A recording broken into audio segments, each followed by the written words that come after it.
Hi guys, welcome to episode 14 of the One Small Change podcast. On today's show, we have Mr. Tom Reed-Wilson. Tom is an actor, singer and TV presenter, and after training at the Royal Academy of Music, he's gone on to perform in theatre productions all over the world. Tom is the co-host of Celebs Go Dating and also hosts his own podcast, Tom Reed-Wilson Has Words With, in which he interviews celebrities and explores the complexity of the English language. I first met Tom on the set of Celebs Go Dating while we were recording a TV advert for a well-known toothbrush brand. And Tom, it really is a fascinating and unique individual. He's got an incredible ability to make everyone he meets smile.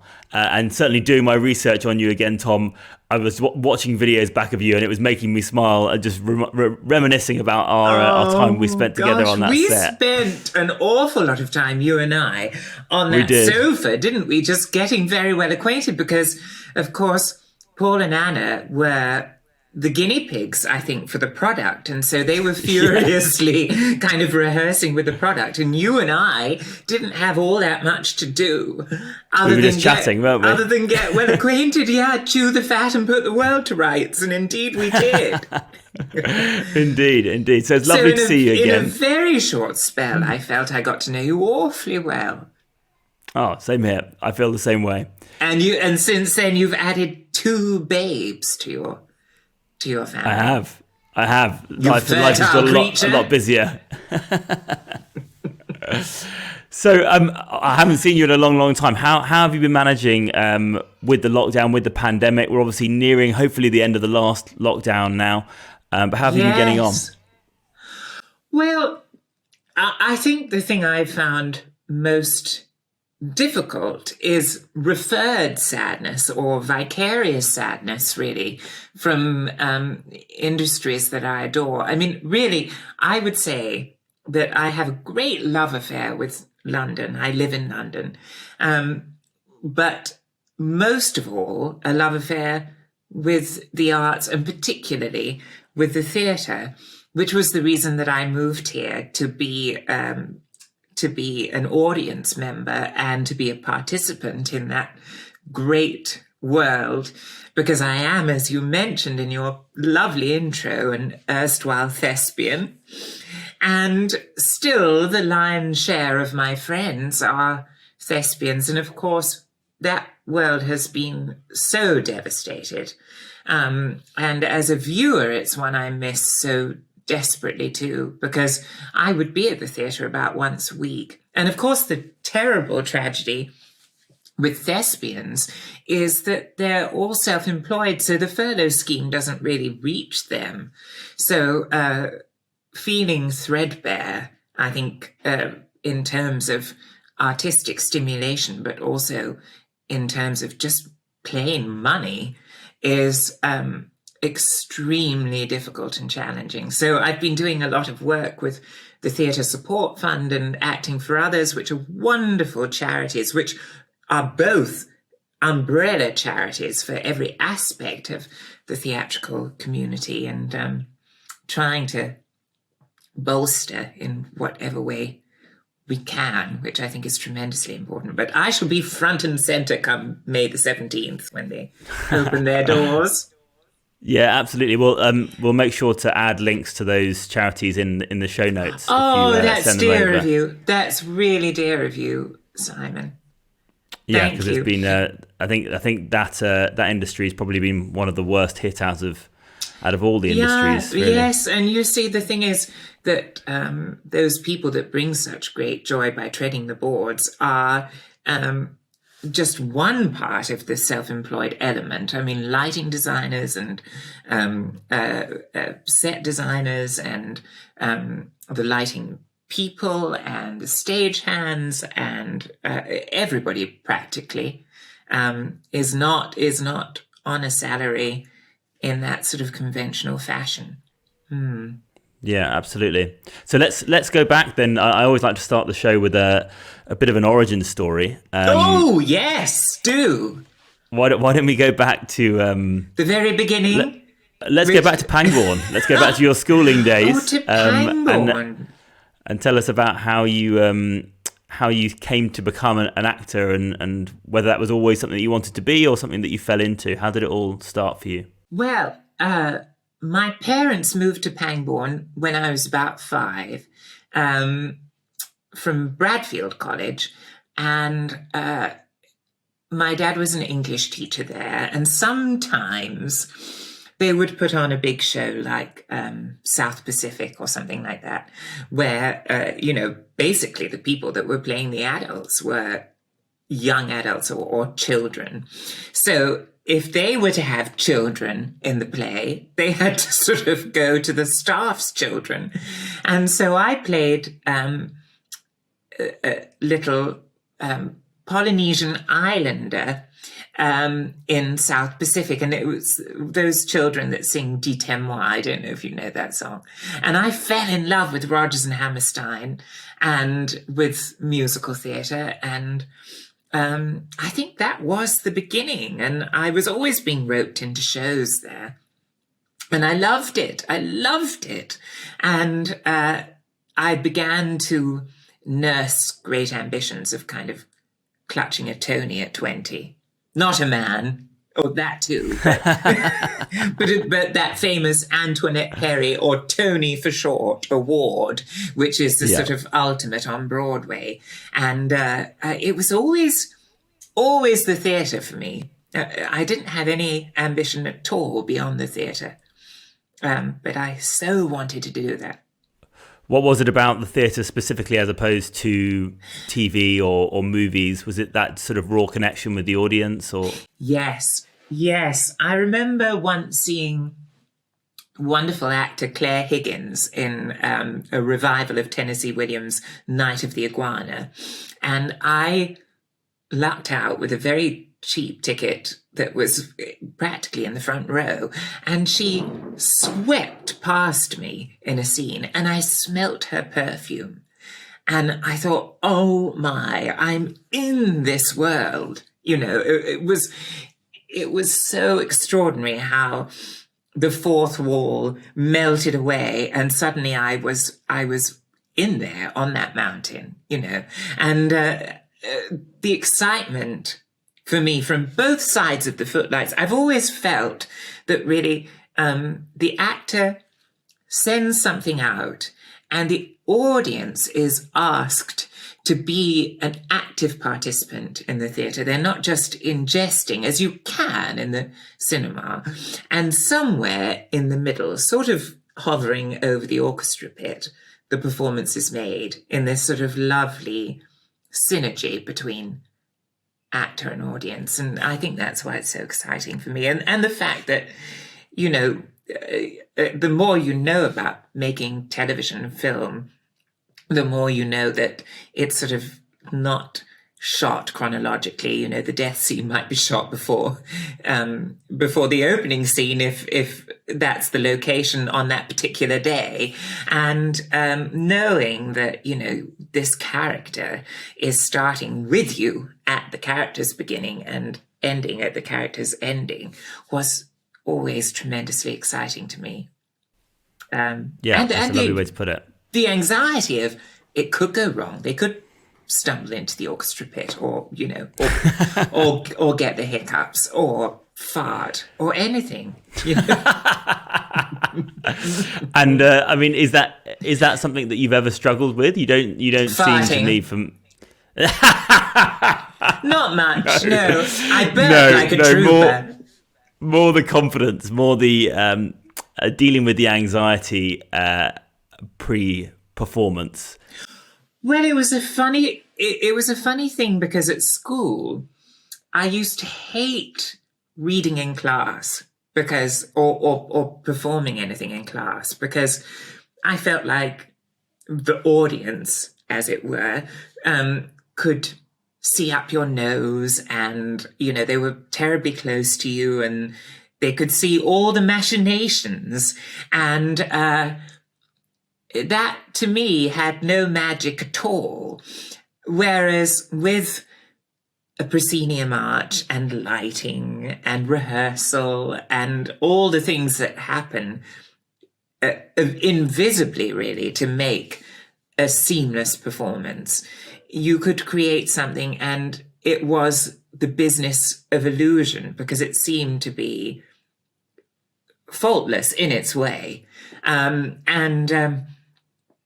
So, yes, I found something about the stage very liberating, which to me had no parallel in life, in even the performative elements of life or the school classroom or whatever it might be. And so in a way it was liberating. I always felt that they could let their opinion be known, but not really until the curtain call. Then they could throw their tomatoes if they wanted to. But until that time, you were safe. The mores of the theatre dictated that they couldn't do that. Yeah. You had the security of the structure of the theatre, I guess. Yes, exactly that. Exactly that, darling. Interesting. Very interesting. I've as I said in the intro, I've done a bit of research on you for today's show, and I've heard you. Well, I'm describe deeply yourself. flattered. I'm deeply flattered. I've heard you describe yourself as a few different things, as from another era or a cultural throwback, and I even heard you describe yourself as a bit of an oddity, which I thought was a bit mean. But is this something that you've always naturally lent into? Or has your uniqueness ever presented challenges for you? Is it something that have you had this style, this natural effervescence from a young age? That's interesting. That's sort of two-pronged, isn't it? The first prong about, I guess, about my own perception of my persona. And it is true that I am a bit of an eccentric. And I mean that in the kind of etymological sense of that word. I mean, the Greek roots of eccentric are ek kentron, which means out of the center. And I do think that in many ways I live my life out of the center. I very seldom agree with populist views. I have never really adhered to many norms and conventions, not because I'm a rebel, but just because they tend not to fit me. And I arrived at that state very, very early. But of course, I had all the natural human things of being acutely embarrassed about things, especially when people would point them out to me all the time. And I do remember it wasn't a complete instant on a sixpence occurrence, but I do remember when I was about 16 having an epiphany of sorts where I thought, well, I can't change this. I can't change what I love and how I am and how I behave, nor should I want to. And therefore, I have to learn to celebrate it or nobody else will. And so I did, bit by bit. So it sort of happened piecemeal, I think, over the next decade. And now I do. Now I'm very comfortable in my skin. And it has turned out in a curious way to be advantageous in many departments, not in love life. But everywhere else, it's been. I think being true to yourself can only lead to inner happiness, right? I think one of my big beliefs is when what you feel inside and what you do and what you say on the outside are aligned. That's where true happiness is. I think anyone who tries to mask their inner natural being is destined to a life of sadness, really. I think that's depression. I think that's very sage of you, Simon. I think that's true. I think that the second there's a disconnect, then something starts to go on internally, which is either akin to shame or guilt or feeling inauthentic, and they're difficult feelings to reconcile. And why would you do it? Why would you do it? Because actually the way you behave and the way you are is sort of like a rather discerning, lifelong cherry picking of what you've chosen to imitate. I mean, if you think about children, the very first people they imitate is their parents, and no child utters the same first word, because something to that very young, impressionable brain has struck a chord more than something else, and that will result in their first word. And it's true for the entirety of our lives. Our brains will, and our hearts and our souls will dictate what we imitate and how we fashion a character. It's all to do with our taste, really. Yeah, absolutely. But I guess there's a natural tendency to want to divert more to the center so as to achieve some position of safety or security. Well, I think it depends on your relationship with the center, because I think that if you have been marginalized in any way, you might be naturally suspicious or possibly even cynical about the center and what it represents. And therefore you might start to actively deviate. I think I've sort of oscillated all over the place. I'm a great oscillator in many ways. Well, you have to be, right? Well, you do. Life is all about vibrations. That's probably going to be the quote for the show, I think. So, talking of vibrations, we'll move on to vocals. I didn't know where you were going there. In 2016, you auditioned for The Voice. Yes. And unfortunately, didn't get any of the judges to spin their chairs. No, I was a flop. However, I believe, and correct me if I'm wrong, that journey, which many could view as a failure or a flop, as you say, actually led to your career as a TV presenter and even on to Celebs Go Dating. So can you tell us a bit about that story? Undoubtedly it did. Yes, well, it all started because I was appearing in a play, a terrible murder mystery play, where I was supposedly a suspect, suspect, if you will. And I sort of thought, it's all right. I'm bumbling along, working, living off the smell of an oily rag, as my dad always said, who was very tickled by my thespian penury.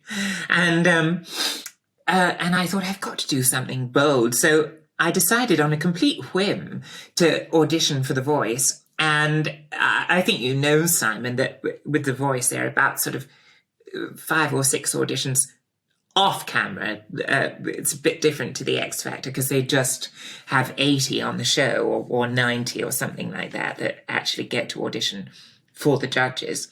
And so I did that all secretly in the summer, and then I got on and I flopped terribly. But the show itself were very generous to me because they said, people that flop in the first round like that, if you're lucky, you'll get a piece of your song or something, but not the whole kit and caboodle.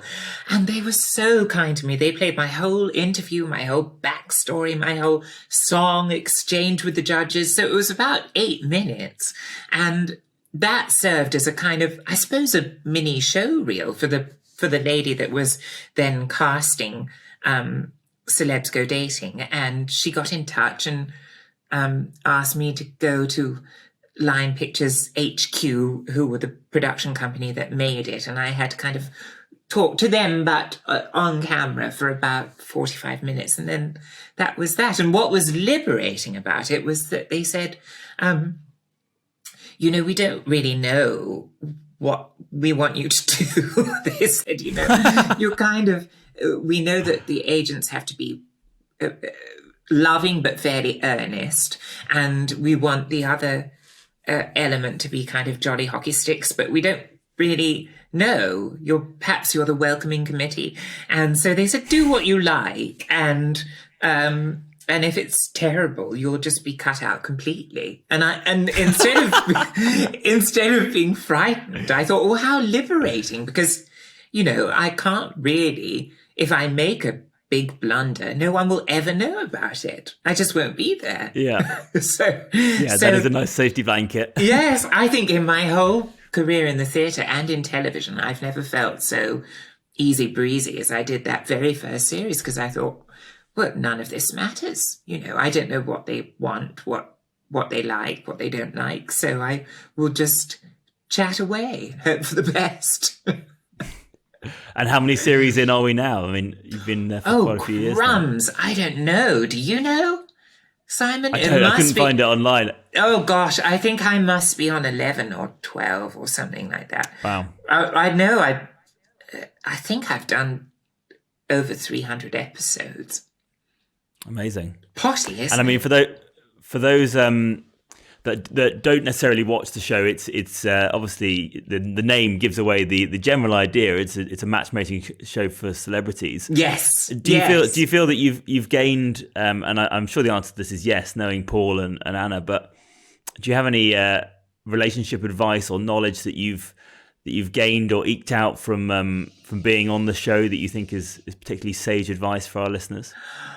They talk a lot, Anna and Paul, about you can have very, very divergent interests, but providing your values are aligned, then you could be well matched with somebody who has the most disparate interests to your own. And in fact, I almost would springboard from that into saying, in my particular case, I almost crave that, the kind of disparity of tastes and interests with aligned core values, because I've always sort of wanted to go out with a doctor or a vet or a dentist and and sort of be their window into the arts. If they sort of said, oh, I love the theatre, but I never know what to see or something like that, then I could say, oh, there's this fabulous play by this director that I so admire and this wonderful leading actor, and kind of unlock something for them. And they could tell me about things that fascinate me, but I know so little about, because, to be honest, I'm what the Germans would call a fuck idiot, which sounds very rude, but actually it just means that outside your fach or your chosen topic or subject, you know very little. The blinkers are on. And I'm very much like that. I outside of the arts and the media, I know practically nothing. I'm very politically interested and I read the newspapers, but I have no other discernible skills whatsoever. Can't paint, can't draw, can't really play sport. I mean, hopeless. And I mean, those core values that you talk about, are they... have you articulated them for yourself, I guess? It's something that I've been playing with a lot in my own mind recently about, probably actually after my conversation with Paul around sort of value-led decision-making and that sort of concept and almost writing them down. Have you got core values that you tend to live your life by or make your decisions by? I think you have to ask yourself, what's so important to me that if I blithely invited somebody into my life, it would provoke argument every second day? And for me, it's things like the environment and being green and my love of children and the amount of time I want to devote to the various children in my life, and my love of the arts and the amount of time I want to devote to that. And I think that, then I think that if somebody were aligned on those things, and I think political alignment is quite important, because it wouldn't matter if you weren't politicized, but if you are, I think that would be jolly hard to go out with somebody that had wildly divergent political views. I don't see how you couldn't end up having a weekly row about it at least, and I think that could be tricky. So I suppose those are the ones that are the sort of underpinning for me. Interesting that you started with the environment there. I didn't know that about you. Yes. That was such a core passion of yours. Oh, hugely so. I've got these Marimo algae moss balls all about my home, bubbling away, photosynthesizing all day long, offsetting my hopefully fairly minimal footprint. I don't totally not eat animal produce, but I only eat it really as a treat if I'm at a restaurant or something, or a friend's house. But I don't ever have it here. At home, I should say, because that's where I am. Just to be clear. Yeah, and where's that? Has that been sparked by any particular research or exposure that you've had, or is it something that's always been a big thing for you? I think it's just what we've witnessed. I think in our lifetime, because you and I are roughly the same vintage, aren't we, darling? I think so. And just watching the increased frequency of natural disaster and those that are marooned and left homeless by it, and even in our own country where it's so clear that the jet streams have shifted their location and therefore extreme weather is happening and hitting more places inland because of that movement. And I think, it's beyond dispute. And I guess one always feels a little bit like the counter argument is, oh, but aren't we a drop in the ocean? But actually, the ocean is comprised of many drops, and it's all those drops that make up a narrative. And I think probably even more importantly, a counter narrative when you can't trust an administration to do it all, Yeah, absolutely. Well, that's actually the reasoning behind, one of the reasoning, it's a multifaceted name, but the whole One Small Change name came from my toothpaste brand, which is a plastic-free, eco-friendly brand. Oh, I didn't know about that, son. Oh, I must support you and get some. Yeah, no, I'll send some over to you. But that whole One Small Change and concept was around the impact that each of us can have in our consumerist activities. Yes. Because if there's no financial benefit to the companies of making green choices, then they won't do it. It has to be driven by business. Yeah. For them to actually make those decisions. Yes, I agree. And Biden has inspired enormous hope in me because, we've heard it so many times in sort of pre-election narratives, but then to make it come true instantly with executive orders and to continue that rhetoric so vehemently, I think is extremely encouraging, because I think that European leaders and others are starting to actually echo that, because they think, gosh, he's really serious about this now, Yeah. No, that was one of the great positive. Well, one of the, in some ways, few positives that came out of 2020. Yes, it was probably the most resounding positive, wasn't it? Yeah. Yeah, absolutely. I agree. What's your toothpaste called, darling? I must get it. It's called Parla. This is the brand here. The hat that I'm wearing. Yes, you're wearing a Parla hat, I see. And it's sparkling like a coruscating white tooth. Fittingly. Well, as I'm sure you know, Parla means pearl in many languages. Swedish was the language that we found it to resonate with. But yes, pearly white teeth and pearl of the ocean was the linkage there. One of my favorite songs, speaking of pearls, is The Tale of the Oyster by Cole Porter. One day I shall have to sing it to you. But it's about this little oyster in Oyster Bay who has big dreams to be on a very posh dining table. And lo and behold, a French chef picks him up and he ends up on that table, only to be swallowed by Mrs. Hoggenheimer, who gets indigestion and regurgitates him back in Oyster Bay. And so he ends up right where he started, and he says, I shall never have delusions of grandeur anymore. You know, he's learned his lesson with her stomach acid. That's a very, very interesting narrative for a song. I know. Well, you can always rely on Cole Porter for that. I love him, and he's so deliciously naughty. He is divinely naughty.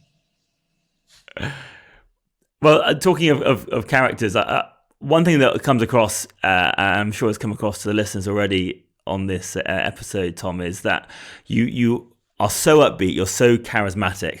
And I feel, as I said in the intro, that every time I see you talking to someone, you seem to bring out a smile in them. You have this ability to sort of share happiness with the people that you interact with. Do you think that's something?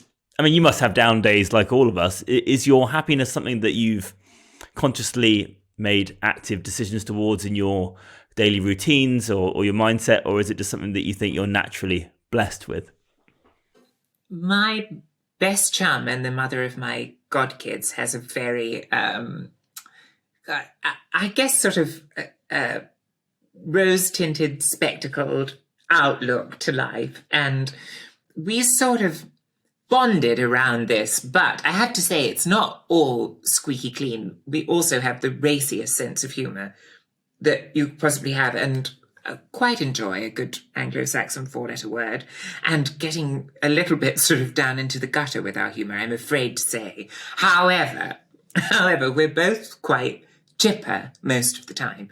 And we were talking about it and sort of dissecting it, and we realised that we'd never articulated it before, but we sort of do the same thing, which is that if we do get out on the wrong side of bed, we switch it with our first encounter. So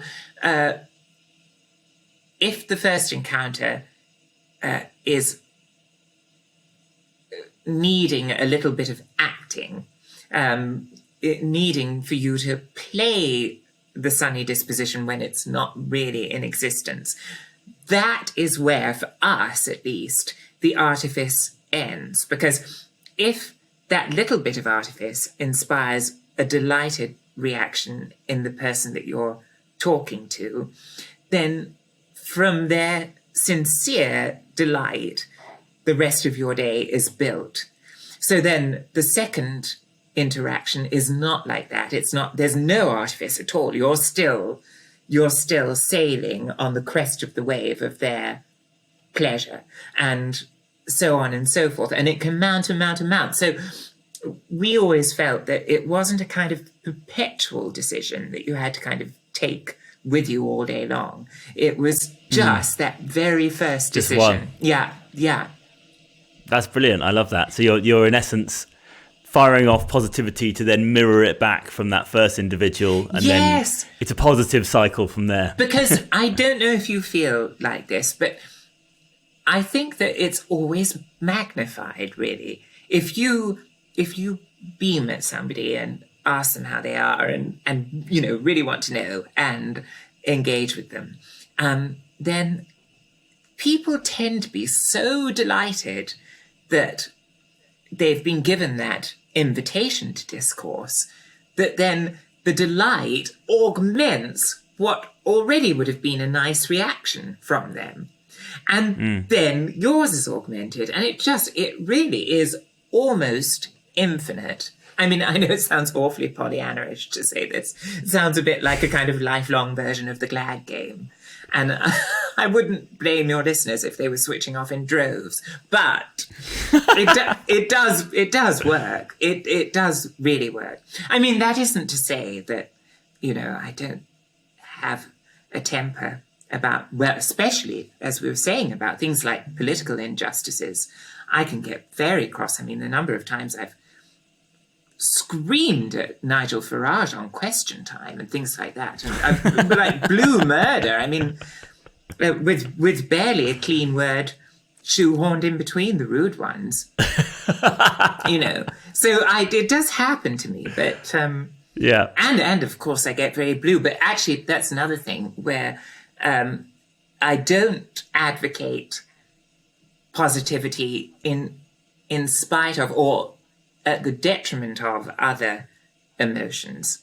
I think that it's so important to cry and to have catharsis. In fact, when I do find myself crying, sometimes I'll really go there. I have a glass of Rioja, switch on Ella Fitzgerald, and I will sob just to indulge in it for a moment and to really get it out and say, well, this is what my body wants to do. I'm going to see just how much it wants to do it, Yeah, absolutely. Well, there's no light without darkness, is there? You need the balance. Yes, as the Italians would say, chiaro scuro, which is the light and the dark. We don't really have a single word for it like that. My singing teacher used to say that to me. They used to say, chiaro scuro is tonally everything that's in the voice. And if you know that, then I can say a little bit more chiaro and a little bit more scuro, the kind of the light and the dark, as you say. That's great. I love that. Now, I want to talk a bit about your podcast. You've had some amazing guests on there, just to name a few. Alan Carr, Ashley Banjo, Keith Lemon, Jennifer Saunders. Yes. Some really amazing guests. Oh, people that I so admire. Yeah. Yeah, absolutely. Are there any themes or traits that you've seen sort of repeated, or common themes between those incredibly talented or very successful individuals? Yes, I think it's the desire to be a lifelong learner, really. I think that's what most of those people have. It's sort of, someone like Ashley, he'll have a successful tour, and almost immediately his mind will travel to what could be the next theme that will take me choreographically somewhere I've never been before.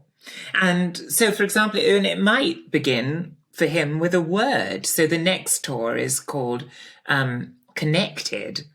And he suddenly thought, there are so many facets to that word, in terms of social media, in terms of touch, in terms of intimacy. And all of those will inform every single movement, which will then inform the way he choreographs and the way he's challenging his body. And it never stops, I think, for those kind of people. I think their antennae are always up for how to broaden their horizons and how to ingest more and learn more and dissect more.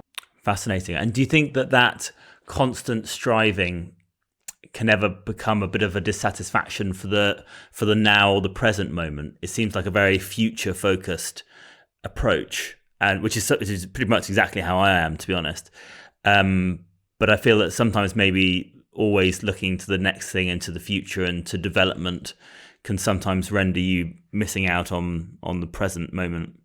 That's very true. But I think if you employ the caveat that it's not about forecasting, it's simply about what you've discovered that day. If you think of it as a piecemeal exercise, and that, it's not about how much you accomplish in one go. It's about what's being accomplished at each juncture. Currently.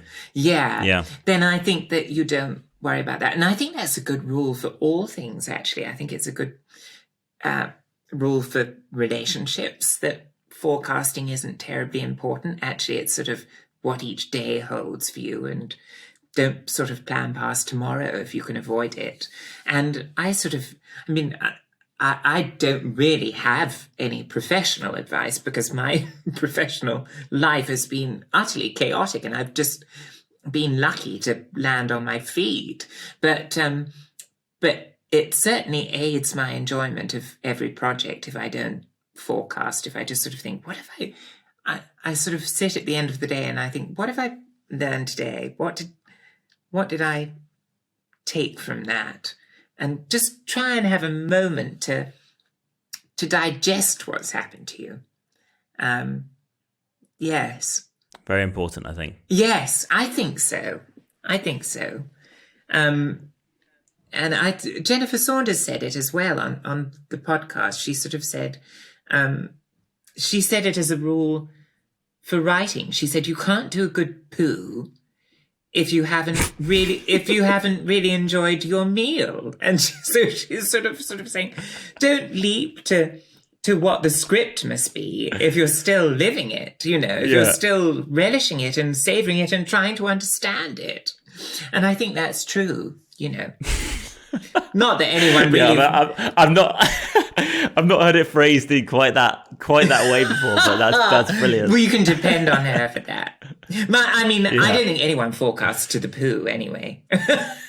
I don't think much about the poo when I'm dining. This is going to result in the most wonderful poo.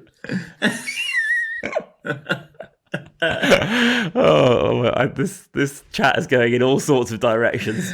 I know. I'm a perilous guest. Why on earth did you ask me, Don? You're troublesome, certainly. So I want to. You mentioned a few times, and I think it's clear for everyone to hear that you've got a outstanding vocabulary, and you have this real passion for language and for words. And for anyone that follows you on Instagram, they'll know that you do sort of a word of the day post where you discuss the etymology of the words.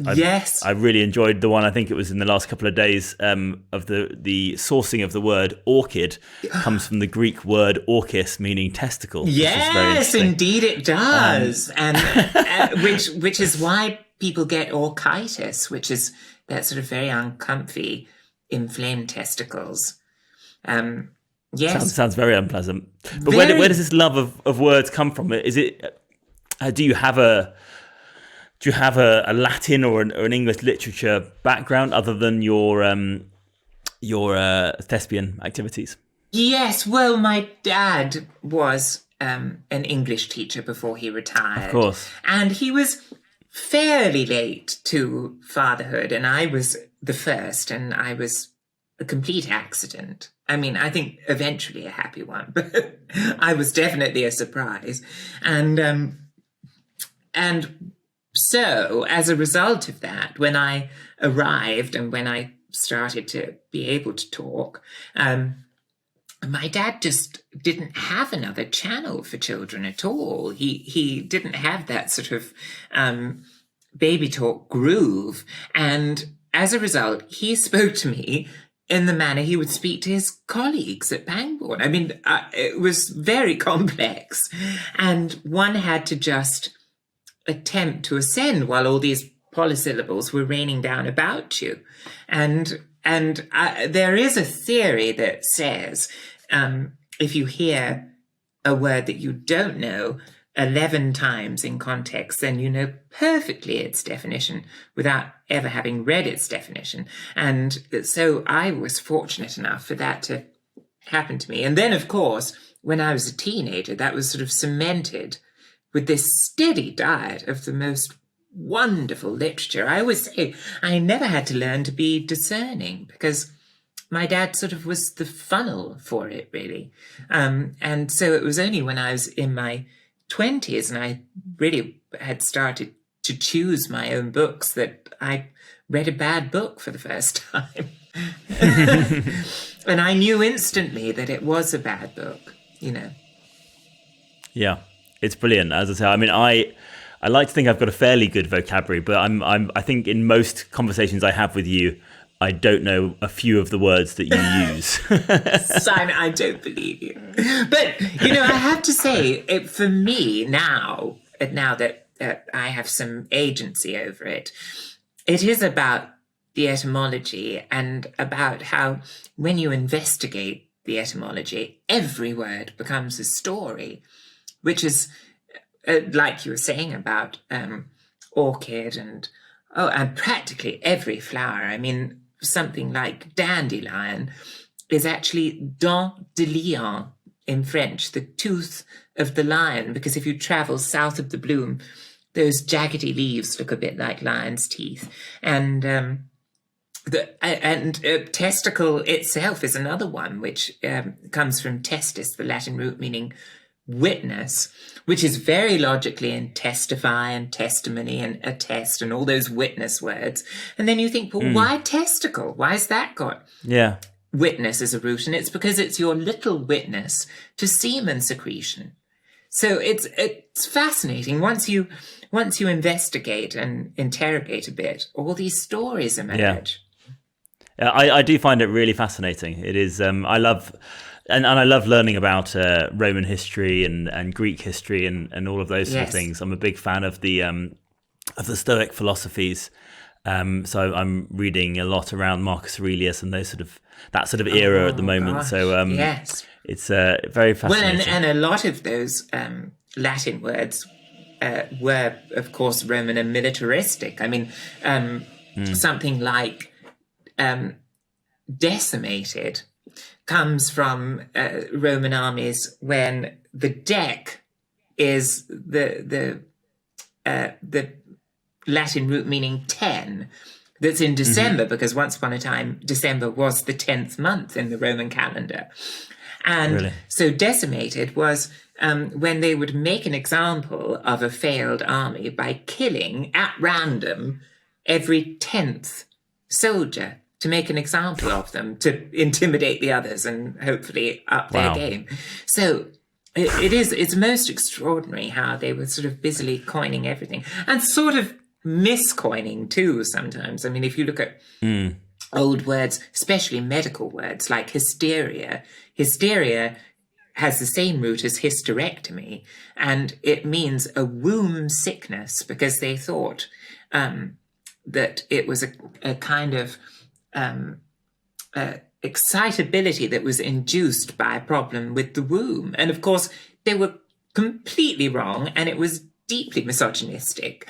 And yet the word remains. You know, it's strange. It's really fascinating. It's really, really interesting. I find the whole area very fascinating. Yes. I'm sorry to interrupt, darling, but matrimony. Matrimony is another one, because matris is the Latin root meaning mother, and it was matrimony in those old misogynistic days was simply your passage to motherhood. So that's what that word means, which I think now is ghastly. I mean, if people knew the etymology, they'd dispense with it instantly. I think we would be having a lot of words being cancelled if that was the case. Yes. You're not allowed to use that word anymore. Yeah. I picked up a quote from you in one of my researches before this, and apologies if I'm paraphrasing it, but it was what you described as one of your mantras in life, that you trust in everyone and accept that you'll get bruised along the way. Do you think that's a fair analysis of your mantra?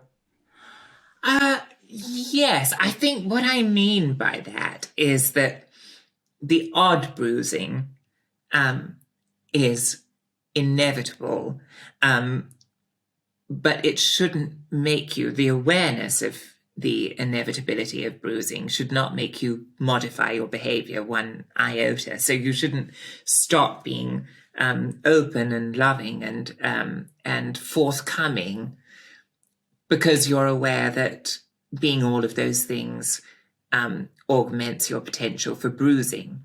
It's almost as though simply recognizing bruising as an inevitability is it, and then you just put it to bed and you behave as you instinctively want to behave. I think the trouble is that once somebody has been through any kind of trauma, romantic or just life trauma, one's inclined to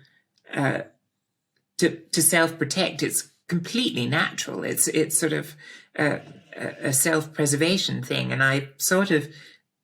my advice or my mantra, as you say, is to kind of ignore it if I can, and just say, no, go back as if it's a tabula rasa and carry on living completely without any sort of perspex wall. And given your position within the public eye and as a sort of television personality now, do you have to deal with a lot of negative comments, criticism, feedback at all on social media and that sort of thing? Is that something that again sort of is water off a duck's back, or is it something that you take to heart like me? I've got a very thin skin with these sort of things.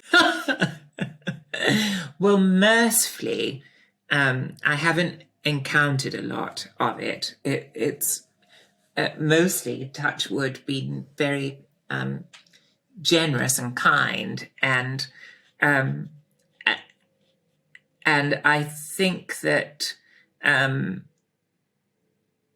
there have been rare instances of a little bit of homophobia and things like that leveled at me, especially when I'm a new entity to people. If I'm sort of on a new show that's a different demographic and a different audience, there'll always be a flash of that at the beginning, and then it will go. And then the people that are inclined to say things are generally inclined to say nice things.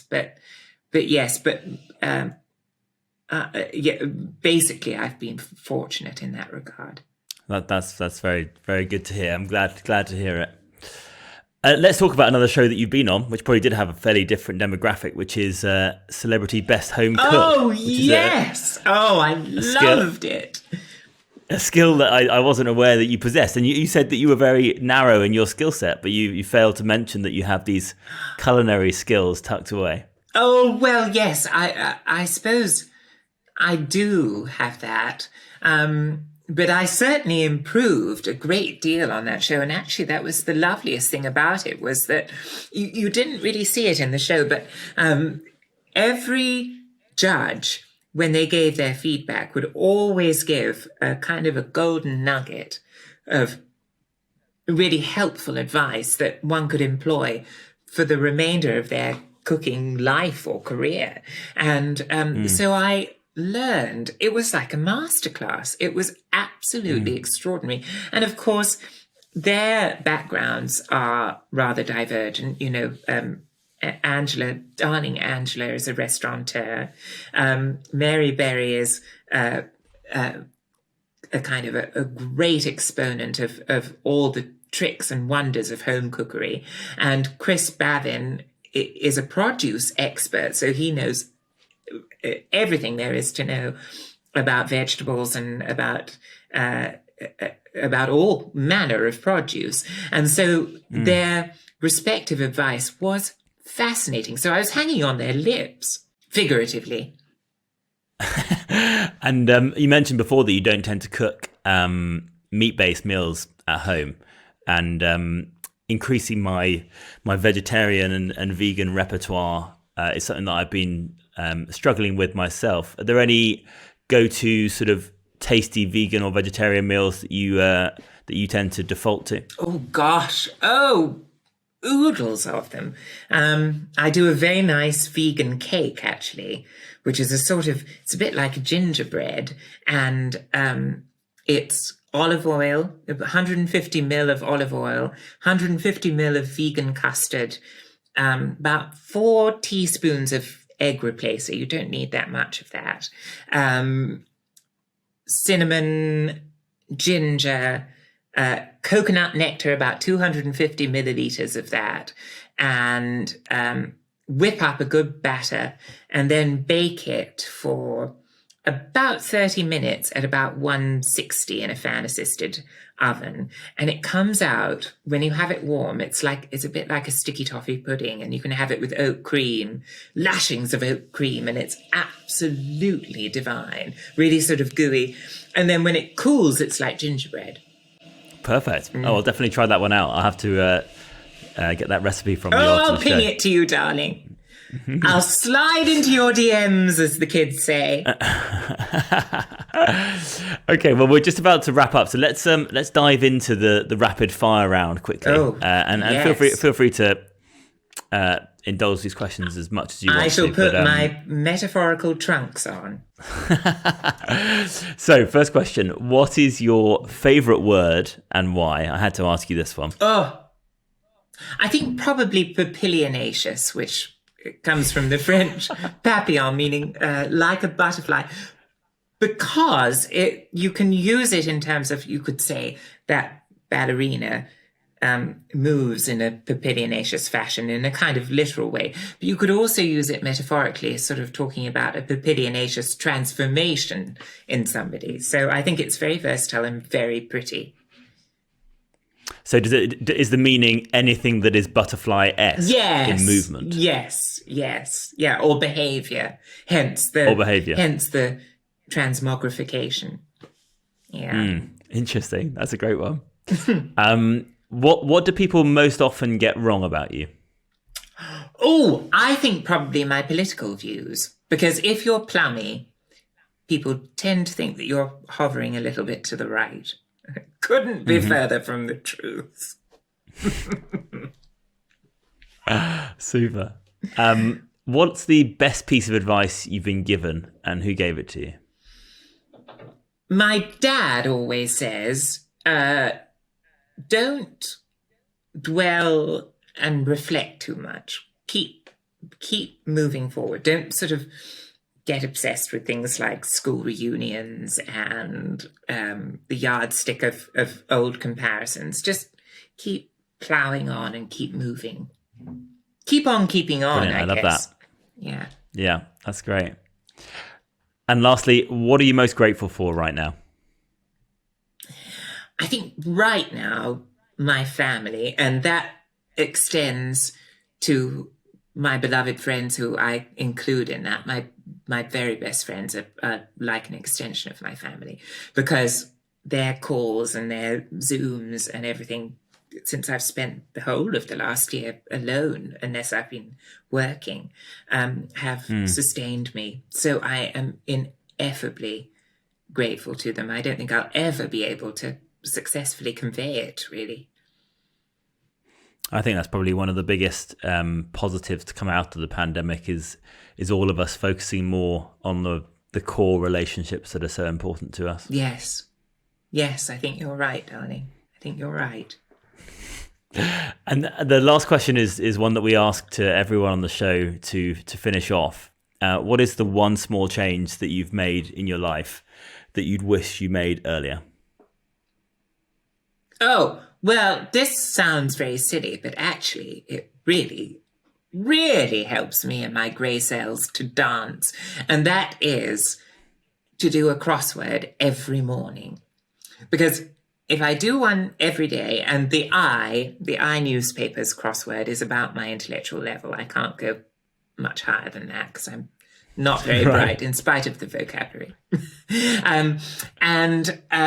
That is wonderful. It's so stimulating. And I find that if I've done that after my run by 10 a.m. or 9:30, then my blood cells are dancing, my grey cells are dancing, and I'm firing on at least one cylinder.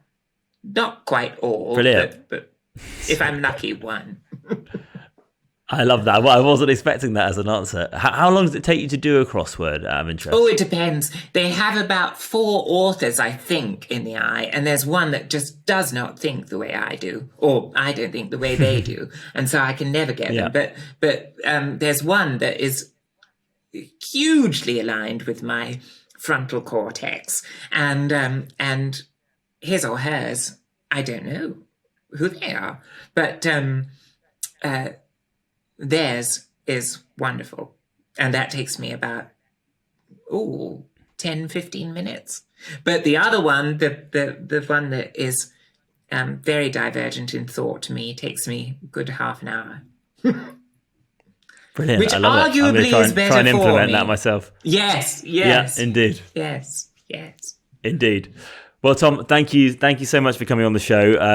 I don't think I've laughed that much on one of our episodes so really? much. So it was, it was. Oh well, it was a great pleasure, and I think you're such a darling boy, such a darling very boy, kind. and it's lovely to peer into your house a bit and see your stained glass windows and your Art Deco tiles and your fronds.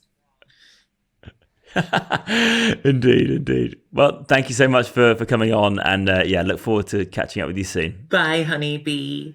Bye-bye. Bye.